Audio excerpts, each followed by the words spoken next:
Hi, ഇന്നത്തെ നമ്മുടെ വിഭവം തക്കാളി വെച്ചിട്ടുള്ള ഒരു അച്ചാറാണ്. അതിനുവേണ്ടി നമ്മൾ 4 തക്കാളിയാണ് എടുത്തിരിക്കുന്നത്. അത് നന്നായി ചെറുതായി നുറുക്കി മാറ്റി വയ്ക്കുക. അതിനുശേഷം ഒരു പാൻ അടപ്പത്ത് വെച്ച് അതിലേക്ക് കടുകിട്ട് പൊട്ടിച്ച് ചെറുതായി നുറുക്കിയ കറിവേപ്പിലയും ഇട്ട് കൊടുത്ത് അരിഞ്ഞു വെച്ചിരിക്കുന്ന തക്കാളി അതിലേക്ക് ചേർത്ത് ആവശ്യത്തിന് ഉപ്പ് ചേർത്ത് നന്നായി ഒന്ന് വഴറ്റുക.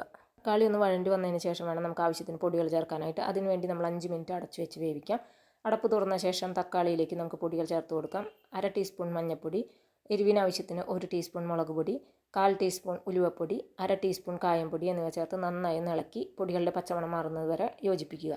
ഇത് നമുക്ക് ചോറിൻ്റെ കൂടെയോ ദോശയുടെ കൂടെയോ ഒക്കെ ചേർത്ത് കഴിക്കാവുന്ന എളുപ്പത്തിൽ തയ്യാറാക്കാൻ പറ്റുന്ന ഒരു അച്ചാറാണ്. എല്ലാവരും ട്രൈ ചെയ്ത് നോക്കി ഫീഡ്ബാക്ക് അറിയിക്കുക. ഇത് നമ്മൾ വെളിച്ചെണ്ണയിൽ തയ്യാറാക്കുന്നതുകൊണ്ട് തന്നെ 1-2 ദിവസം മാത്രമാണ് കേടാകാതിരിക്കുക. ഇതിലേക്ക് തക്കാളി എടുക്കുമ്പോൾ നന്നായി പഴുത്ത തക്കാളിയും പഴുപ്പ് കുറഞ്ഞ തക്കാളിയും മിക്സ് ചെയ്ത് എടുക്കുന്നതാണ് ഈ അച്ചാറിന് നല്ലത്. നന്നായി തണുത്ത ശേഷം നമുക്കിതൊരു പാത്രത്തിലേക്ക് മാറ്റാം.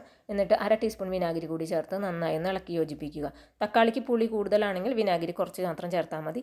അപ്പോൾ എല്ലാവരും ട്രൈ ചെയ്ത് നോക്കുക. ബൈ.